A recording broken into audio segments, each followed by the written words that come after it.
Good morning, diners, and welcome to another special Coro News report from the Collapse Cafe of the Doomstead Diner.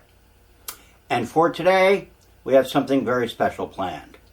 For the first time ever in recorded history, the 4 diner admins are all getting together at one table to discuss the coronavirus problem and in all its facets. And you've met some of them before on prior broadcasts individually or with some other people, but this is the first time we're all getting together to discuss amongst ourselves the kind of things that we discuss in the Diner Forum, which you all are welcome to join, and that's where the meat of the Doomstead Diner occurs, the conversations, the discussions, the speculation, the fights, and so forth about what the trajectory of collapse will be and what you best might be able to do for yourself and your family and your loved ones and your friends and so forth. Because, you know, what you can do about what's going on globally is not a whole heck of a lot. I mean, unless you have $1 billion, and I don't think there are any billionaires who are watching the diner. Unfortunately. We could use a nice big donation. So if you're out there, drop me a line. I'm easy to contact. Okay. Before I bring on our guests or participants, I don't think you can call them guests since we're all diners and members of the diner staff. Let's go over our food for the day, okay? As is usual for these broadcasts. And we'll go over our beverages first. And as usual, since it's a Corona News or Corona News report, we have our Corona beer, which is not a cure for coronavirus, but is very good. I'm on my second 12-pack and almost done. And I'm developing a real taste for it. And we have a small bottle of Alaska glacial spring water, the best water in the world, today. And I got that cute little bottle on the airplane, and I've been refilling it. And I usually use the bigger bottles, but today I wanted more of a space for my face. Space for my face. And then, here's a new addition, okay? We're having our sake hot today. I bought a sake set, all right, on Amazon. Thank you, Jeff Bezos. All right, so that I could have hot sake. And the heater underneath it is my own creation. I use it to make candles, okay, which is one of my hobbies and one of my skills, if you will, that I take into the post-collapse world. The stand itself, I picked up at a yard sale for $1. It's actually a toothbrush stand. Okay? But it works great for making candles and for heating sake. And then for our food for the day, since coronavirus has encircled the globe, I decided that I should try to get some representative foods from countries that are currently experiencing fairly heavy levels of coronavirus problems. And so let's see what we have here. Or they have in the past, you know, when some of them claim to be curing it or slowing it down, etc., but whatever. All right, we have over here, and the picture is up at the front of the video. We have steamed dumplings, okay, and they're vegan. Actually, my whole meal pretty much is vegan if you count fish as vegan, and some vegetarian people will eat fish. There's no, well, wait, there is beef. Okay, I'm sorry, it's not entirely vegan. But there is a lot of vegan in here, all right? So those are vegan.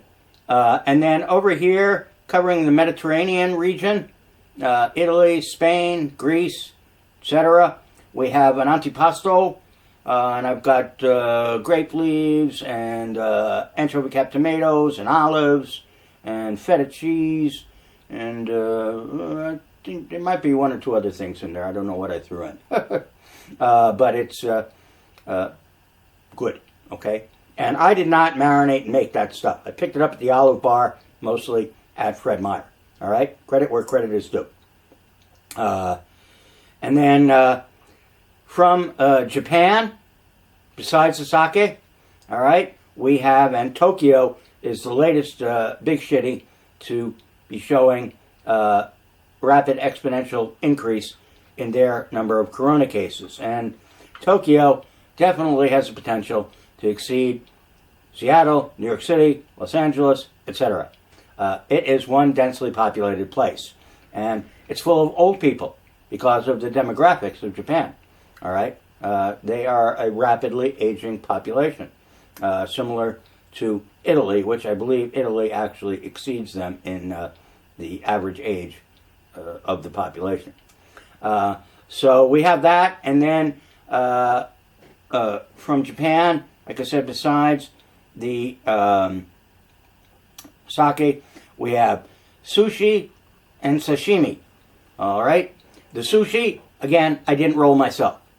All right? My crippled arms won't do that. All right? Anymore. The sashimi, however, I did cut that off piece by piece myself from nice sushi grade blocks of fish that I picked up on my trip to Seattle a month ago or so. And it's been in the freezer. I take it out, I cut some off, and then I do this, okay? I make a plate. And so it's lasted me a month, and I probably have maybe 2 more meals from it, okay? Very good. And then finally, from the FSA epicenter of coronavirus, COVID-19, we have a Nathan's Famous hot dog. All right, and I've got brown mustard on it, which I like. You know, close to Jewish mustard, but not quite. The closest thing you can get, anyway. And but a lot of people like the yellow mustard. You know, it's more traditional that you get at the ballpark and so forth. There's like Goulden's yellow mustard. So whatever you like, okay? There's lots of different mustards on the market now. And finally, to top it off, besides the mustard, kraut, sauerkraut. And that's from Germany, right? And they got problems too. So we've pretty much covered the world here, more or less. Now, there's obviously a lot of other places that have problems. Oz, Africa, you know, Vietnam, etc. Like the whole world, okay? And I can't put... It was tough to fit this food on this table, all right? I can't fit a sample from every country that has coronavirus, okay? All right, enough talk about food.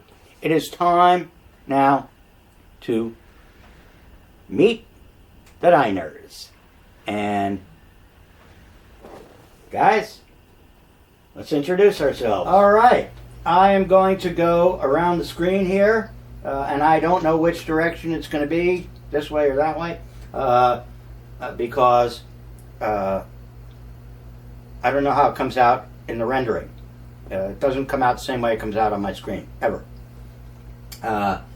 So what you have in front of you right now are the 4 diner admins.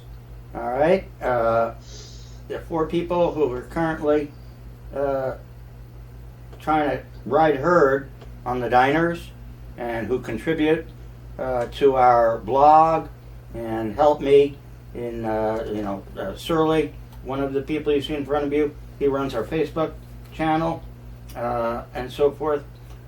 So anyway, I'll go from the most recent person to join our admin staff to the last person. The first person is K-Dog.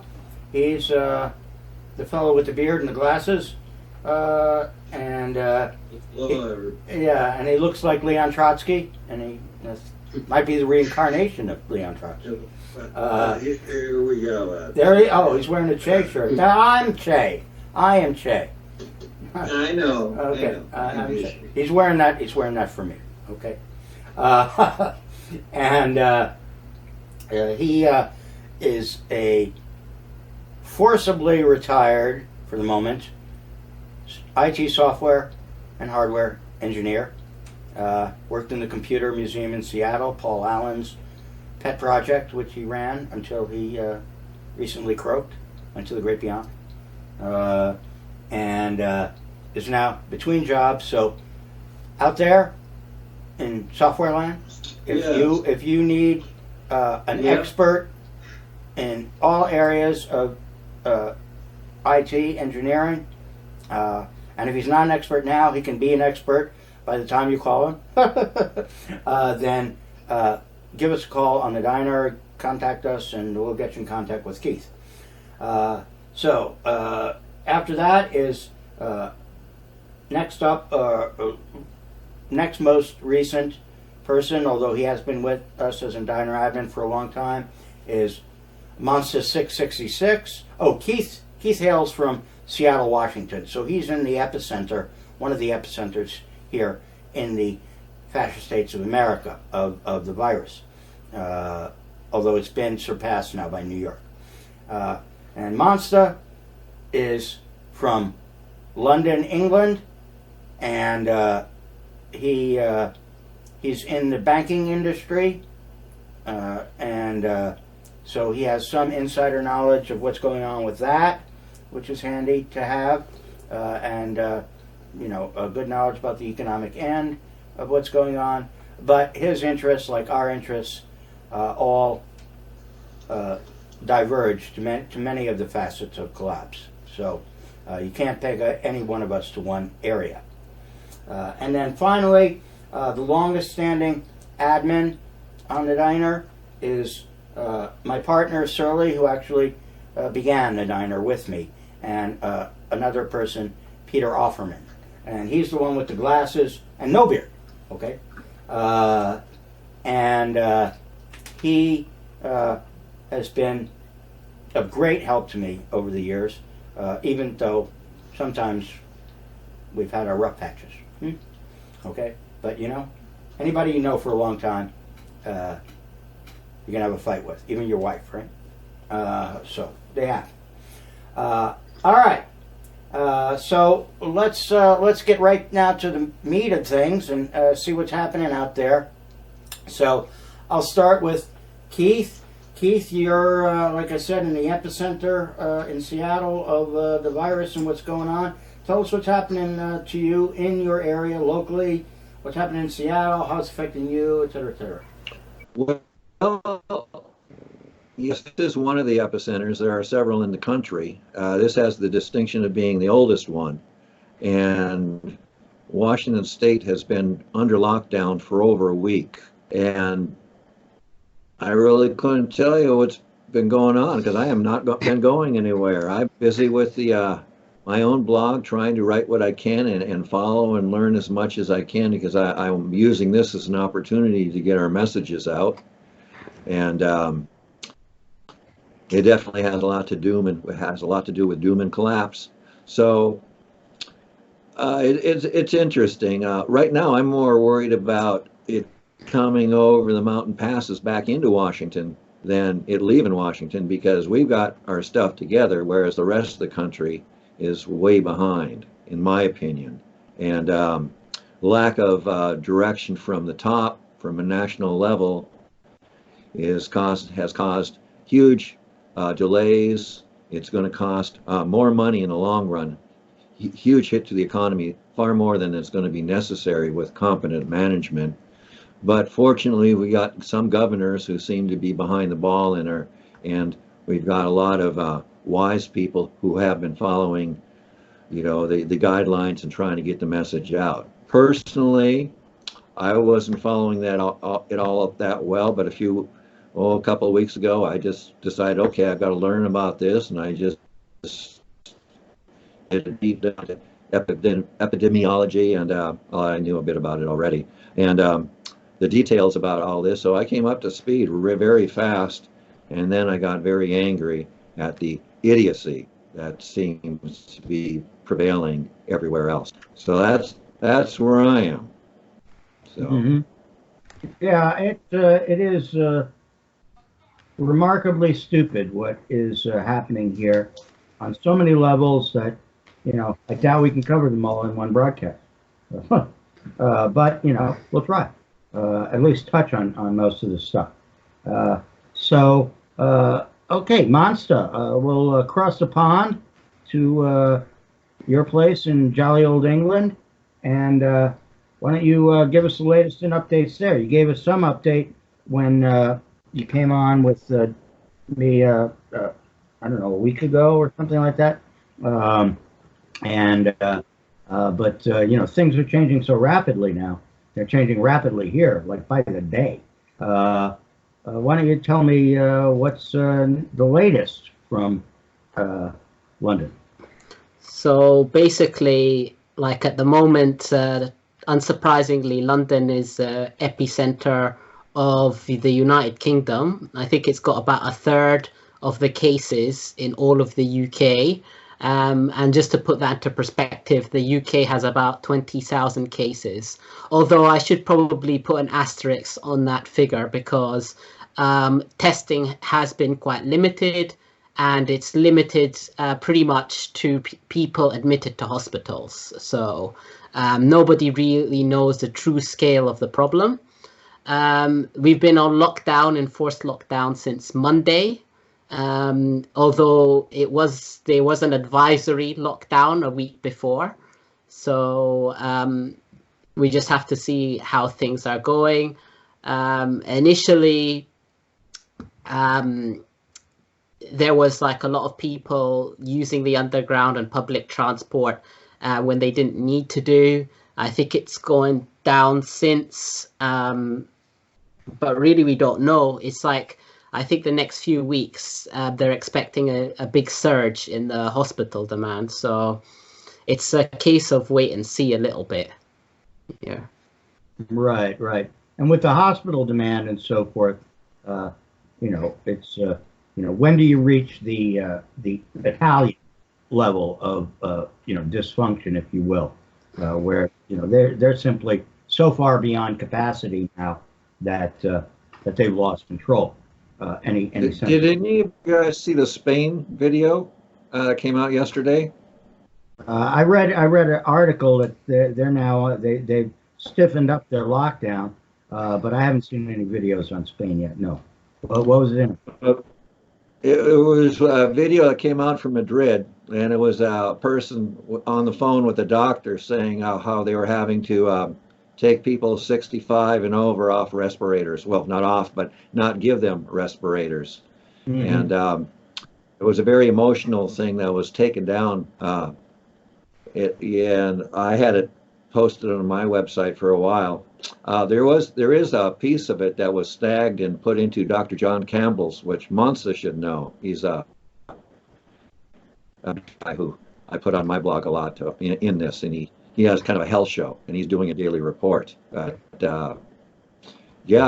things are the hospitals seem to have been being down.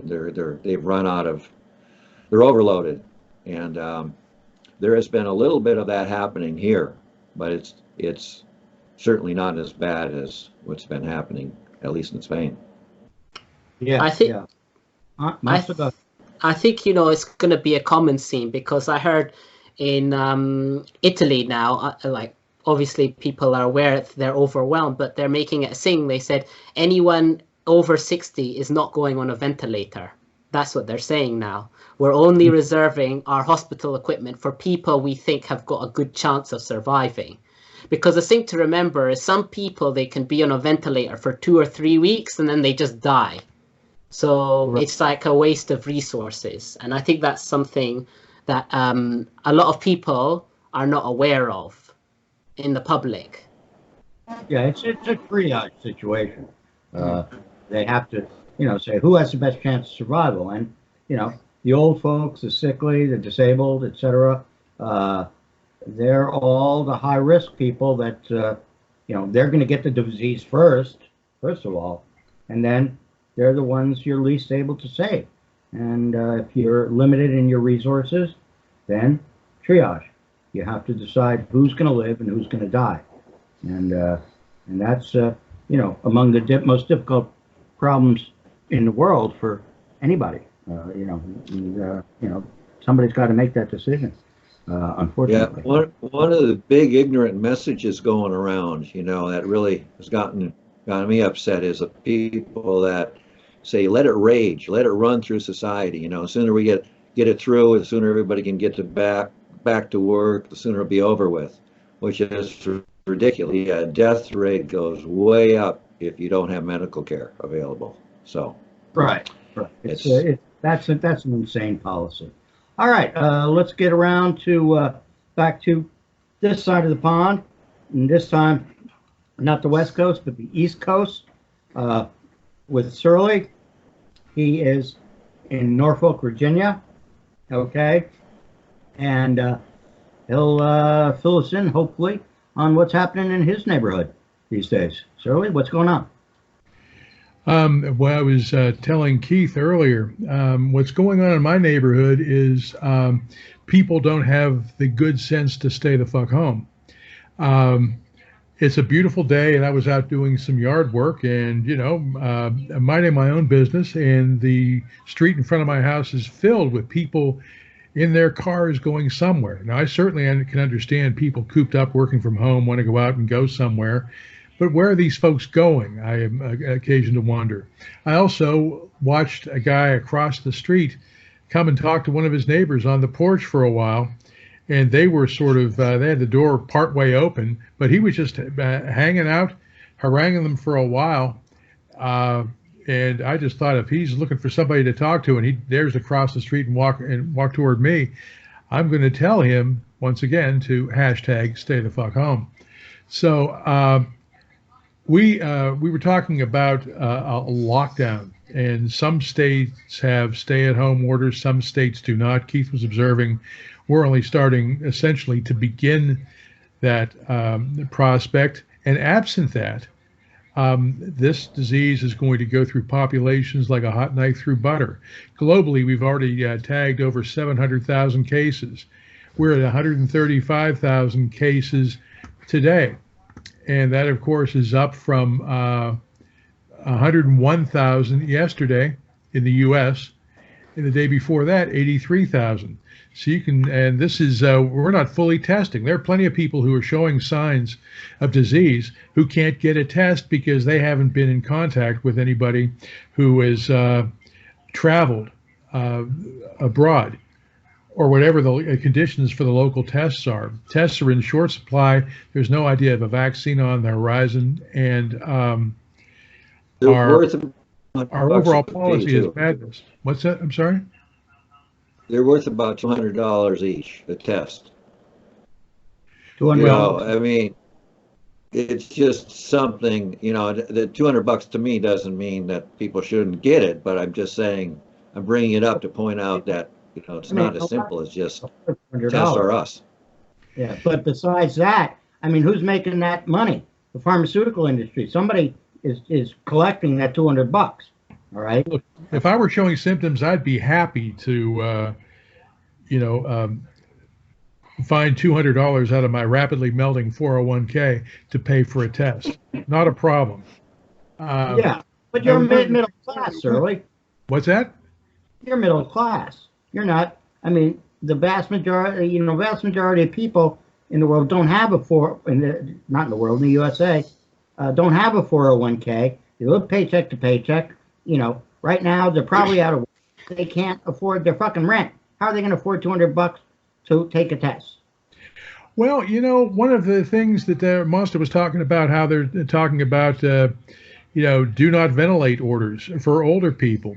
This another way of looking at this is this coronavirus is just the perfect capitalist disease, because it'll amplify the great culling, take the non-productive retirees who are living off their savings off the rolls, and clear the decks for the productive working class who have 40 years left of labor to contribute to people's profits. I mean, If you believe that, I got a bridge to sell you. Well, it's this is not going to benefit any working class people here. Come on, if anybody's going to benefit, it's billionaires. Oh, sure. Because you know what? Because everybody's, you talk about me being middle class. Hell, I'm living off my savings, just like most people. And the value of those savings has deteriorated to the extent that any of it was held in stocks, which isn't very much, because I put my stuff in an annuity. But all in all, this is what's going to happen is that people are going to lose their shirts, and then the people who are, or they like to call the strong hands, will come in and buy up stuff for a dime on the dollar, and wealth will be further consolidated. So I tend to agree with you in that regard, Keith. Yeah. Oh yeah, ventilators double. They're up there. I think they're worth about $40,000 each, and they were only worth $20,000 about 3 weeks ago. See what they're worth in about 3 weeks from now. They'll be 100,000 each.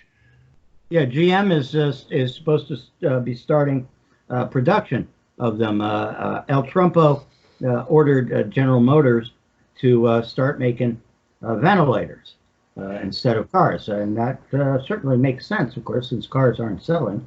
And anyway, and maybe that will put some GM workers back on the production line.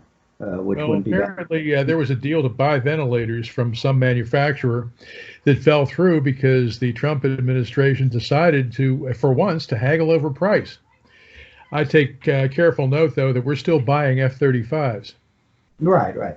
300 million each or something. It was very much of the one F-35 buys a lot of ventilators. Yeah, it's a small drop in the bucket. Yeah. What about the individual bombs? Yeah, but the entire Pentagon budget is not a drop in the bucket. That's like half of the our entire economy is what we spend. But the ventilators, the haggling over price, it's a waste of time, and the federal government should just buy them. But hey, right. I am. You can't let them totally dictate the price, say, because a manufacturer will charge, whatever the market will bear, right? And that's how capitalism works. So, it can't be a capitalist solution of that type. You have to dictate a price and say, this is what we're going to pay, and you need to make them. And if you want to, sell anything, you have to make and sell these, because we're not going to let you sell. Sure. He could do the unthinkable and ask some Chinese. Said that. Yeah, the Chinese could turn them out like fucking, they turn out computers or something like that. You tell them to ramp it up, and they'll ramp it up in no time. They'll build them like they build their cities. They won't be good, but they'll be fast and cheap. You can't be all three, okay? Good, fast, and cheap. You have to only two of them. So, all right. Let me go. Well, Trump would put a tariff on them, so that'd be a problem. Right, or a boycott or something like that. Yeah, there you go. Yeah. Well, so situations like this are what you get when you create a market out of what ought to be a basic human right, which is access to health care. We've made it a market, and so now we've got manufacturers of ventilators saying, nice looking grandma you've got there. Be a shame if she stopped breathing now, isn't it? Now how much would you pay?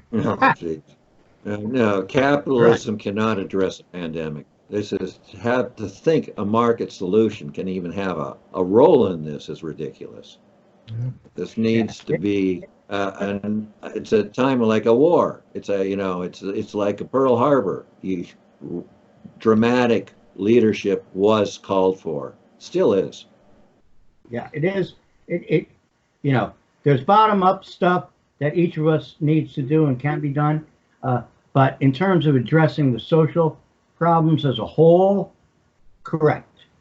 Capitalism absolutely cannot work in this situation, and it has to be addressed from the top down, and it has to be, directed and organized. Like the old 5-year plans that the Ruskies did and the Chinese did, and so forth, when they purported to be almost communists and have completely given up on that idea. Not that they ever were really communists, but they at least purported to be at one time. So, all right, let me just quickly go over my neighborhood and what's happening here. I have been doing, as any of you regular watchers know, pretty much an update, a Coro News report, video report, every couple of days here. And the conditions are changing so fast that by the time I get it edited and get it put up online, usually about 2 days after I've actually recorded it, things have changed so much, half the shit that I said is no longer valid. All right. For instance, all right, 4 days ago or 5 days ago, there was one case of coronavirus recorded in Alaska.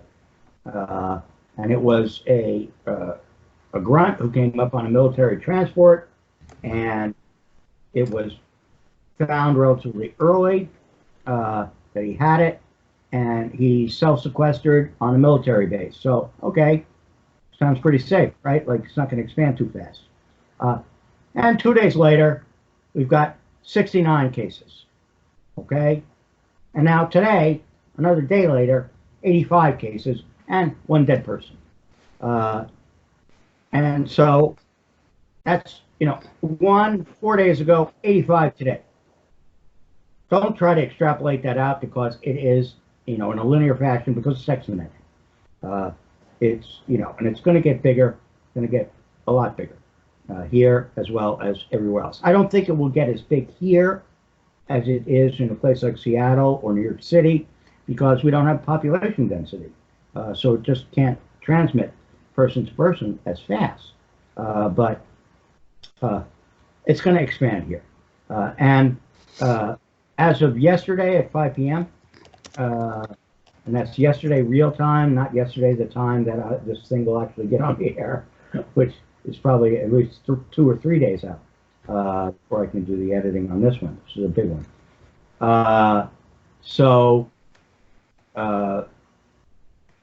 Where was it? We have the problem going on here, and now we're in an official lockdown. We were in a self-imposed lockdown, restrictions for a week. But this week, as of yesterday, we had the first death, and that caused the government to now make it mandatory. So all our restaurants are now closed except for takeout business. Most people are advised to stay at home except for essential travel, like going to the grocery store. Okay, if you're out of food, that's allowed still. And there still is food in our grocery stores, although there have been shortages, especially in the first week.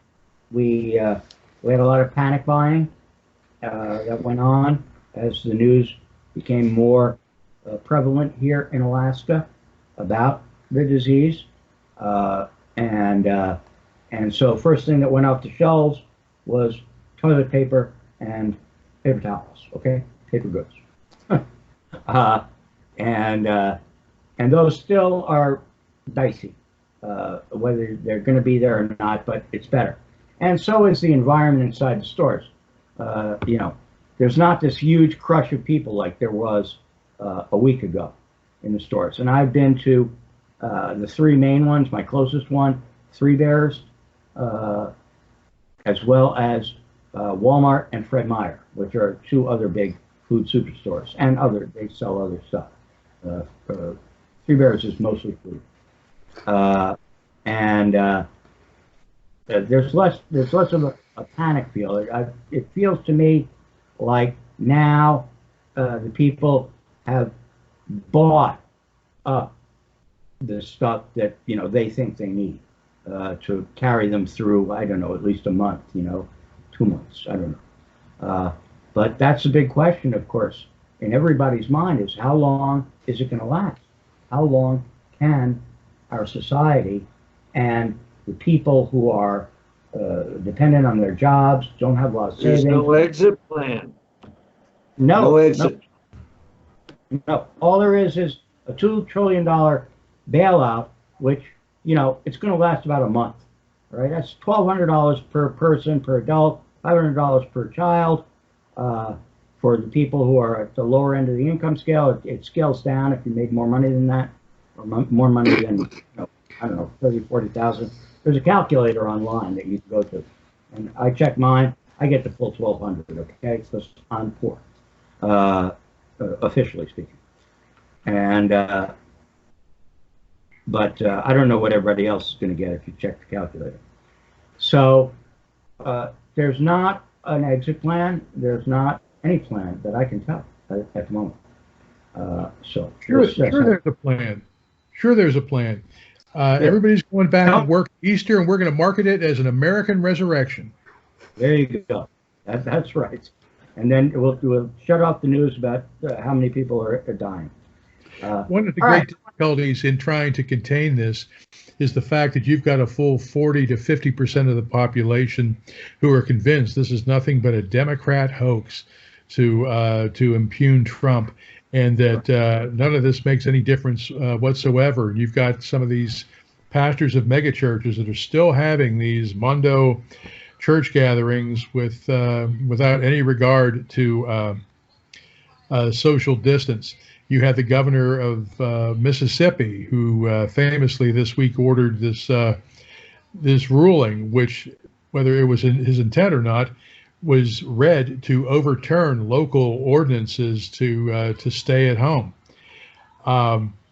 It's going to be a nightmare, and these shoes are going to drop later on in the lesser populated parts of the country, because we don't forget that this is a novel coronavirus, which means it's never been seen in humankind before, which means that there is absolutely no built-in immunity. And so God only knows what percentage of the American public will get it. Some people said, maybe 2/3 to 3/4 of the population will get this before it's all said and done. I saw another stat, and I can't give you a citation because I don't remember where I saw it, but they said that each one of us is going to know at least 6 people who will die from this. That's a really sobering thing to listen to against the background of, well, none of this applies to me, thanks. It's terrible. That's not 6 degrees of separation from Kevin Bacon. That's 1 degree of separation from Corona. If you're lucky enough not to be one of the 6 people that dies. Guys, let's take a quick break here right now, because Monster has disappeared from my screen. Right. And Yes. I don't think he is online.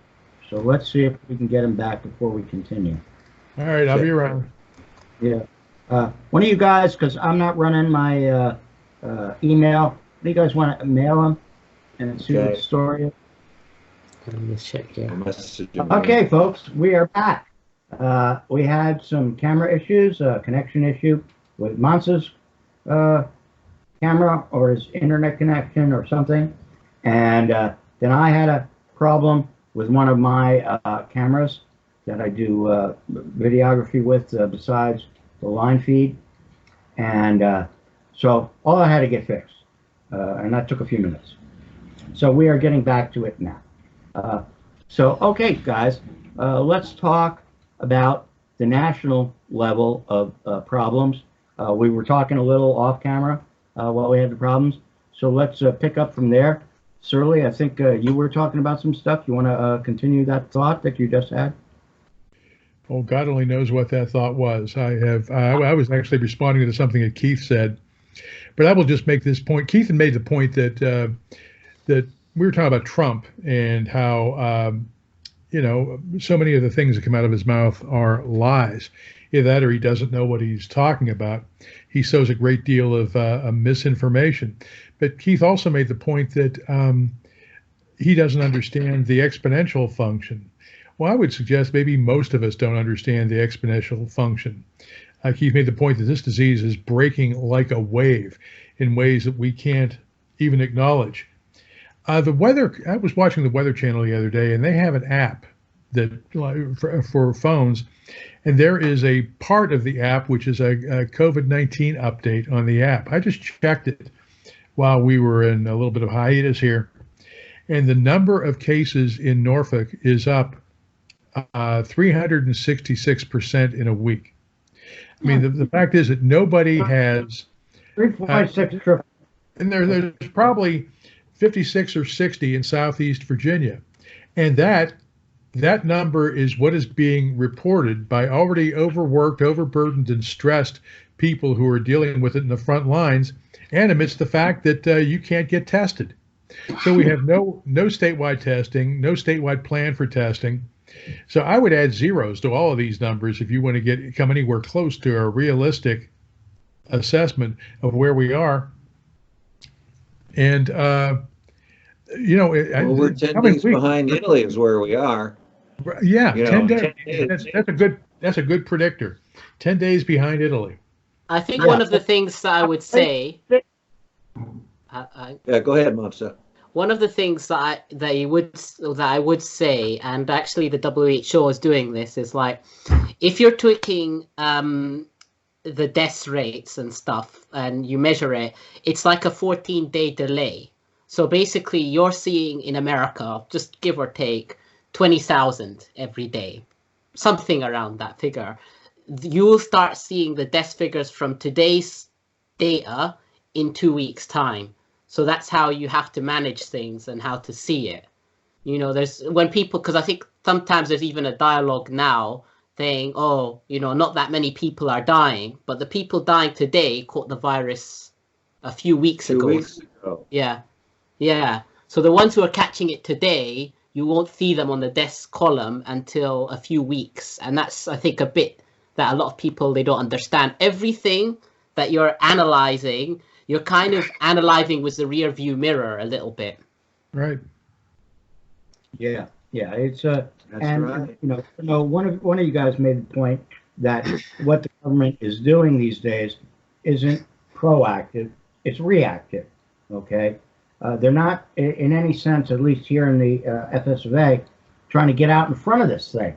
It's like, oh, this happened, so now we need to do this, and this happened, so now we need to do that.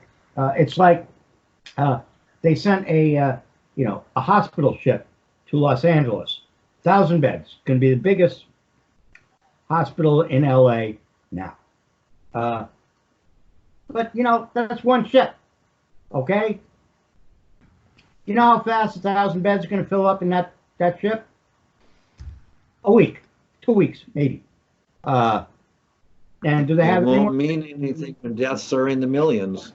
Yeah, right. And I don't think people can get their heads around that that's where we are going. We are going in the direction of 1 million dead. But wasn't there that Yeah. thing that they said, like in China, one death is a tragedy, 1 million deaths is a statistic? That is unfortunate truth. That's true. Been Except around a when it long happens- time, yeah. Except when it happens to you or one of your loved ones, okay? Then the statistic gets Yeah. hammered home.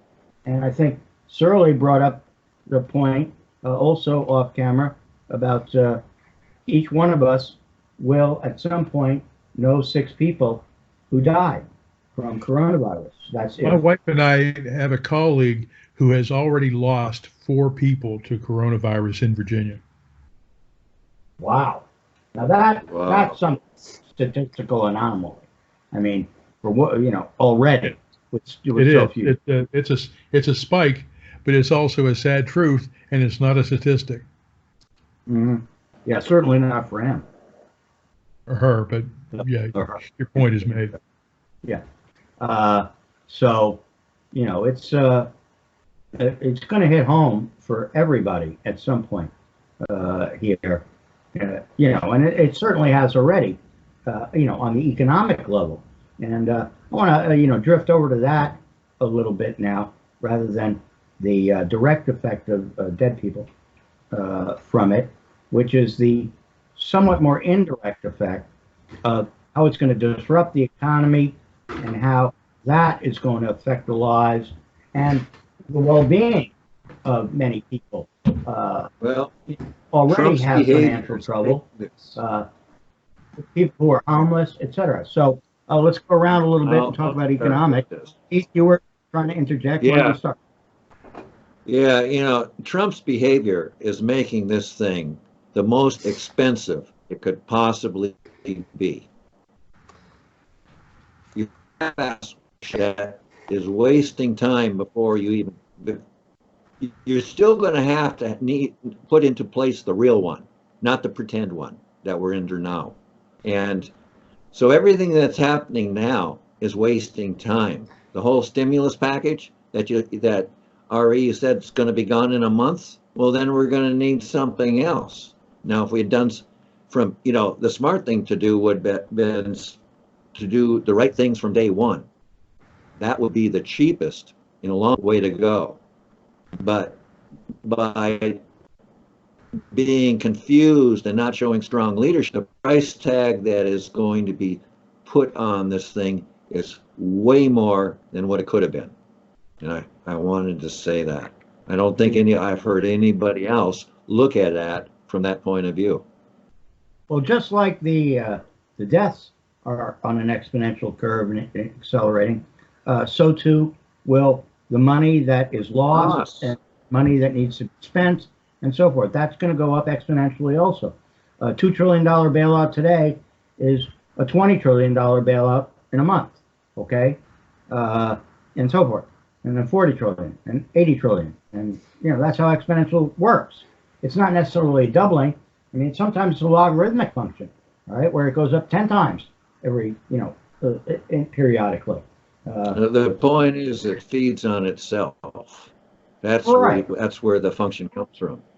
All right. As soon as you get more of one thing than the other thing, then it's a compounding. It's like compound interest, okay, on your mortgage, whatever else that you owe back stuff on. Each time you don't pay the interest necessary, it compounds what your overage, and so now you owe still more and still more and still more, and you never end up getting out of debt because you always it keeps growing, and so people. Be nice. 401k could double in 2.3 days, like the virus, but financial returns are a lot slower. Yeah, they're arithmetic, unfortunately, if that. And now we're at negative interest rates, right? So, your return on anything in the stock market is crappy. So, what do you call Let's be clear that the negative interest rates are for thee, but not for me. Yeah, right. The negative interest rates are for the banks. They get free money, all right? They can keep borrowing, and oil companies, they can keep borrowing, keep their fracking operations open, at least the big ones can, and so forth. So, and that's the way it's always been in capitalism. It's the people at the top, they always have access to more loans. They can roll them over and so forth, no matter how much money they're losing in some cases. And that's the case with the oil industry. They're losing money hand over fist right now. But they keep getting more loans because, if they don't roll them over, then the bank that loaned them the original money, they go under. And that bank goes under. About the cruise ships and the airlines. Anything that uses fossil fuels here is getting a bailout. But the thing is, this is another question, like what's going to happen with the airline industry? Because this was one of the points I showed this picture to his RE. I showed this one as India, And have you seen what social distancing looks like in India? It's non-existent, basically. And this is a problem. When economies, like, it might take a long time, but say economies do finally get over this thing, what's to say when you start flying planes to Europe, flying planes to Africa, flying planes to wherever, they'll just bring the coronavirus back again. And then there'll be like shutdowns all over again. Because I can see this happening on and off for the next 2 or 3 years. And I don't know how the airline industry is going to survive that kind of disruption. Are they just going to be bailed out, or are they going to be nationalized? Well, I don't think it'll be nationalized in the US, but, you know, I don't know how it's going to be viable as a business. Well, nationalization is about the only way those things can be continued on. You know, I mean, the big bankruptcies already, General Motors and so forth, the big companies, General Electric, I think too, AIG, those amounted to nationalizations because the government essentially bought up the company. All right, the stockholders who were there, most of them took a bath, except for the really big ones. You know, the little guys all took a bath, and you know, now those companies, corporations, are owned almost wholly by the government or the Federal Reserve or something. Federal Reserve is not part of the government. I want to reinforce that. All right, it is a private organization. We don't know who they are. held by the private banks. Basically the too big to fail banks: J.P. Morgan Chase, Bank of America, the United States, Lloyd's of London, Kuhn, Loeb in Germany. I can't remember all of them. There's about 12 of them that are the big ones, and those in turn are owned by the Illuminati, as I call them. These are the old families from these countries, basically royalty, the House of Windsor, the Queen of England, the Danish royal family, Royal Dutch Shell is not a Danish, Dutch company also. And those also in turn go back to the beginnings of capitalism with the British East India Company and the Dutch East India Company. And that all of that money, that notional money and that whole system basically started with those companies and at that time. That was in the 1600s. And that's my history lesson for today. So, all right. Let's move on now to a little bit of projection, prognostication, whatever you want to call it, here as to what I want each of you to take a try or crack at what the near term is going to look like here in the FSA overseas.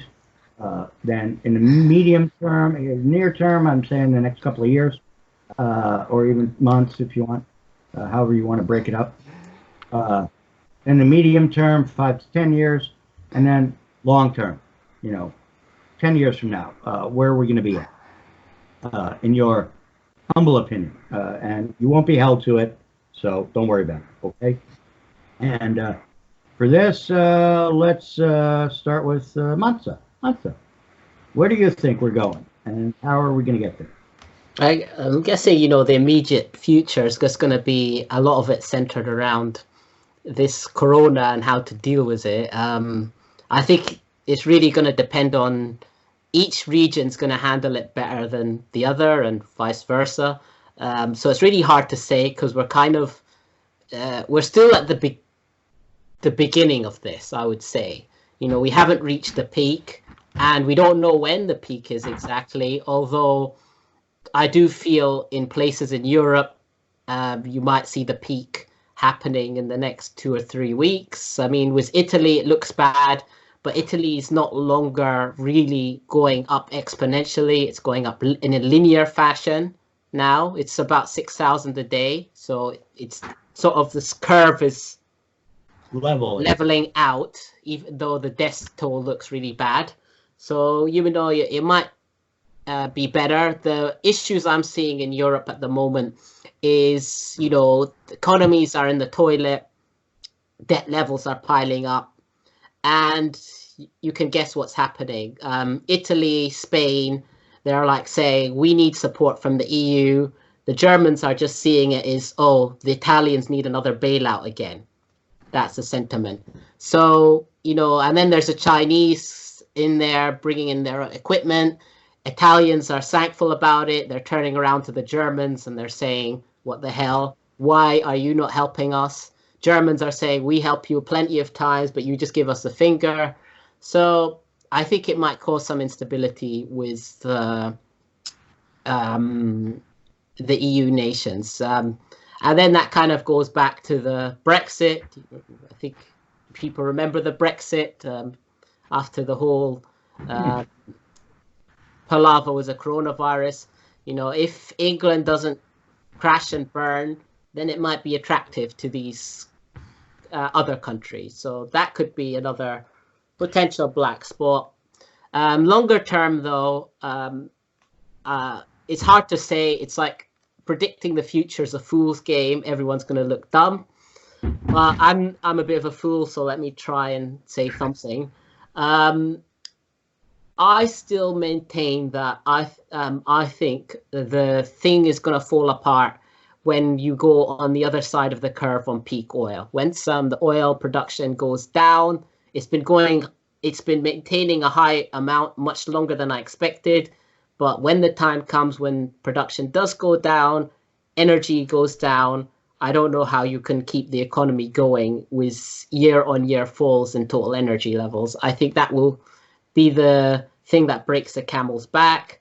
I don't think this economy really does slow declines. It's crash or burn because it's all based on debt.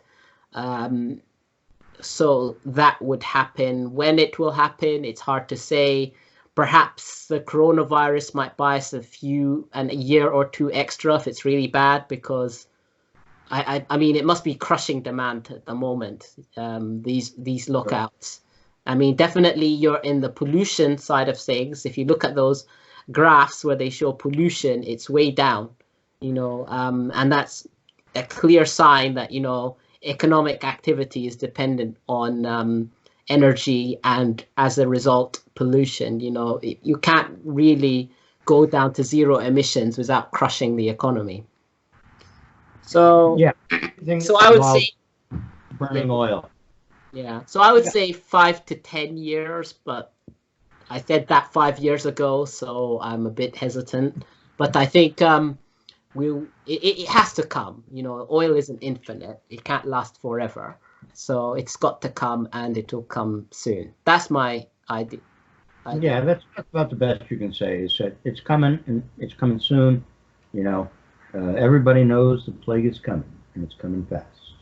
That's Leonard Cohen's "Everybody Knows," a line from that song, which is my theme song. All right, Keith, how about yourself? Why don't you give us some look at the near future, medium future, long term, etc. Okay. I'm going to compare our situation to something. I'm going to make an analogy. We all know about Thelma and Louise and the car going over the cliff here. Okay. We're in that car, and it's got no brakes, and we're turning over the engine. The coronavirus is turning over the engine. It's going, vroom, vroom, vroom, vroom, vroom. And if it gets bad enough, that engine's going to start, and we're going to go right over the cliff. But, it may not happen here. It could just be a lot of tragedy, and then business gets back to usual. So we don't know for sure what this thing will trigger and what it won't. It's interesting. Nobody has brought up this fact anywhere. About a year ago, Extinction Rebellion was talking about, if you got on an airplane and there was a 10% chance that it was going to crash, of course you wouldn't get on it, see? But because global warming's this nebulous thing far away, people don't pay attention to it. Well, the coronavirus is more like that airplane, the 10% chance that, if you're over 60, guess what you got? About a 10% chance. if you get it. So right now, people are paying attention, because they're afraid it could get them. Where all the other problems that doomers or people who are into the end of the world and lack of resources and all, end of biosphere and all these very real problems, they're still always tomorrow, next generation, whatever. They're a little, but the virus is here right now. So this is a temporary doom problem that the whole world can relate to. But once it's in their rear view mirror, and it will be, things could just get back to normal. And punctuated by new epidemics that coming back, like Monsa said. I'm not saying things can just get back to normal, we're going to be fine. I'm not smoking the hopium pipe here at all. But what I am saying is the panic once people adjust to the fact that, oh, it's under control, they're probably not going to get it. Oh, we've got a vaccine for it now. Once we get a vaccine for it, people can forget about it.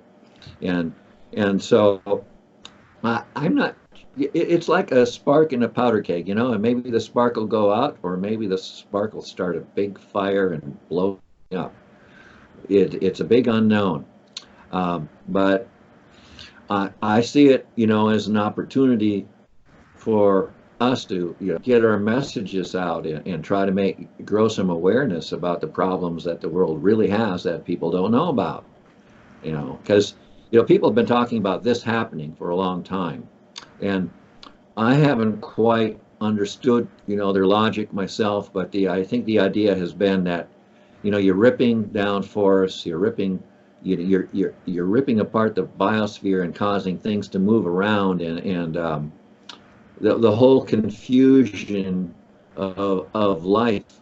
Things should be contained to get out of control, and then of course, I would hope that this makes people aware that the world is really interconnected and small. But people know that already and ignore it. So I don't know what's going to happen. My time's spent, trying to get critical information out any way I can, hoping you'll make a difference, hoping that one of the dozen or so people that might go to my blog during the day will, be able to do something to help this thing come to a better end. Yeah. So that's my rant. Next. Yeah. You're Chasing the Squirrel blog. And that's K-Dog's own blog, chasingthesquirrel.com. Okay, you should go to it. He has tons of links to more resources for you to find out more about Collapse. And by the way, again, software people who might be looking for somebody, this Keith's platform is entirely his own. He did all of the work, all the PHP, all the rest of it. He's a coach outreach, so sort of. That website is not a WordPress site. It's not an SMF like the Diner. It's all his, and he, it's great piece of work that he's done. Still doesn't do everything I want though. Okay, and I'm waiting for that before I'll move to Diner. But he's getting along there. Okay, and Surly. Time for you to stick your neck out and climb out on a limb. Well, I'm going to turtle my way out here because I don't do long-term predictions. I don't do the exponential function. I sure as hell don't do the logarithmic function. But what I do know, what I can predict for sure, is when the next apocalyptic end of the world event happens, buy your toilet paper early. Because that's what we'll run out of first. We've already demonstrated that. Yeah, my job is not to make predictions so much as to observe the foibles of my fellow man and make really snarky comments about that, because that's my special gift. Very good job of that. Well, I was ignorant. I thought I could live without it. To find out that it was one of the essentials of life is a shock. What am I going to do? Well, but the thing is, it's not. All right, and I'm going to go into this. I have a blog and video coming up. I haven't done the recording yet, but I've got it outlined about TP and how you live without TP, because that's really a relatively new thing. All right, and I'll just give you a few things about it. First of all, it only became common in the industrial era because you had to have the big paper plants and so forth producing this stuff for it to get distributed. So you've only really had toilet paper, I don't know, since 1900, 1920s maybe. In the 1800s, especially the early 1800s, there was no such fucking thing as toilet paper. And people got along for hundreds, thousands of years, tens of thousands, without toilet paper. I think kings had royal ass wipers, though. Yeah, but no, just give me a minute, okay? I'll flesh it out for you. Is that what is meant by privy counselor? What? I'll get right down to your asshole level on this.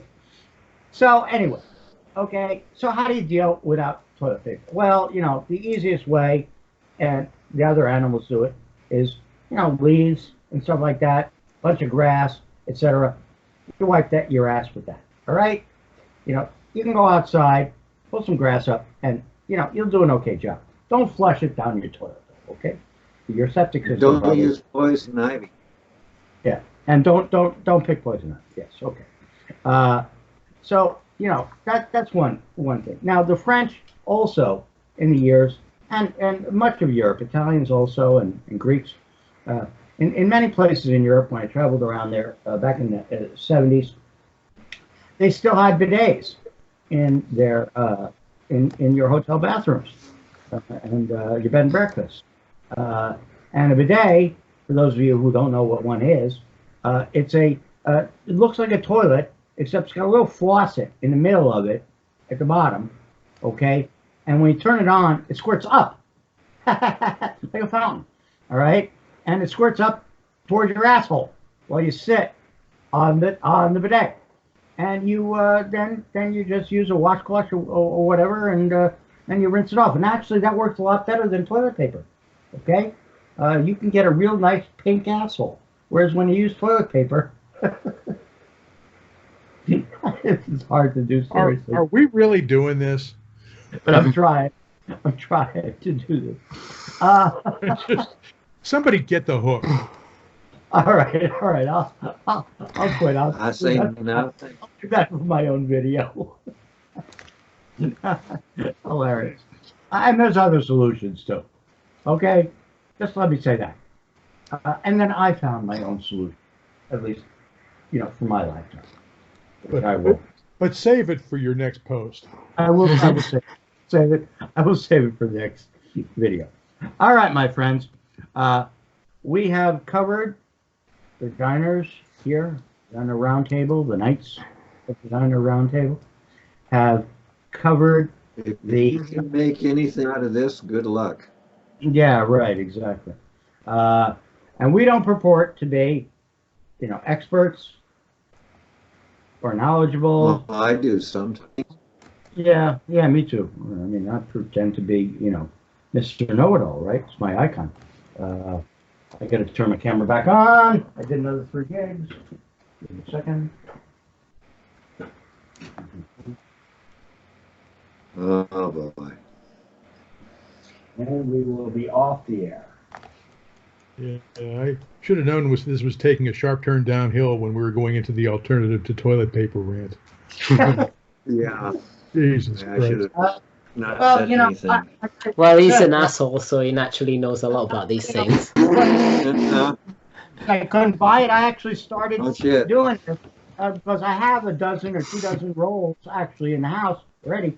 But I said, well, I'm going to conserve them. So first thing I did was cut from 4 squares, which was my usual, down to 2 squares. Okay? Look at the time. Look at the time. Jesus.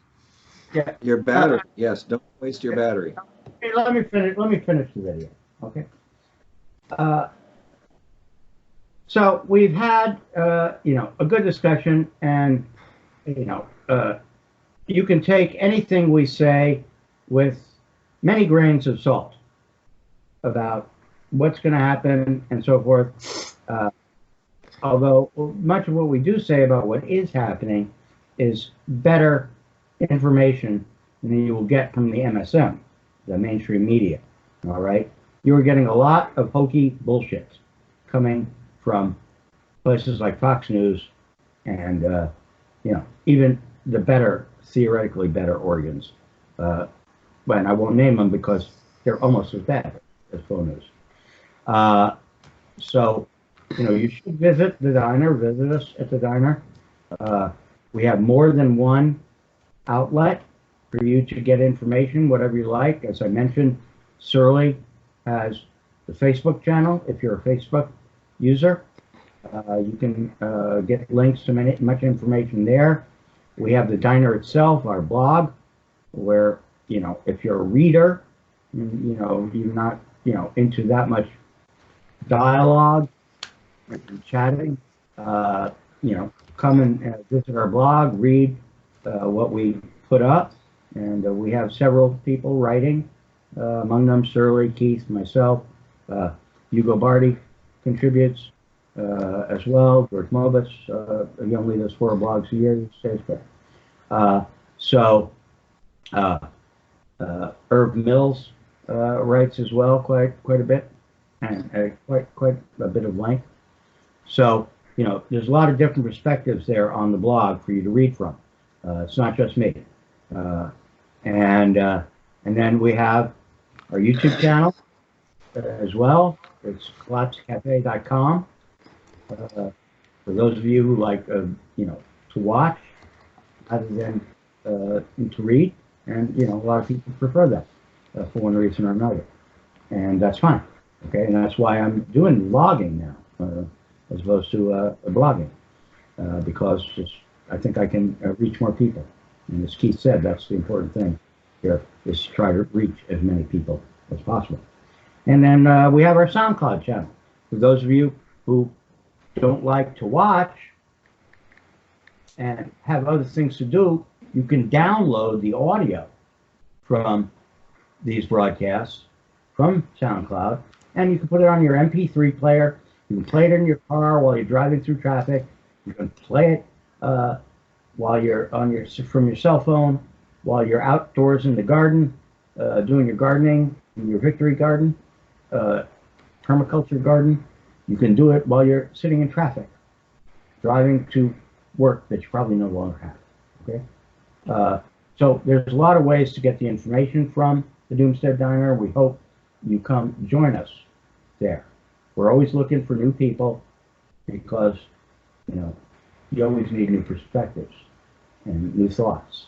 That's what keeps things fresh. All right? Okay. That's all to do. This time, until next. Here on the Collapse Cafe, Corona News, special reports of the Doomstead Diner. Hasta la international meals and my hot sake.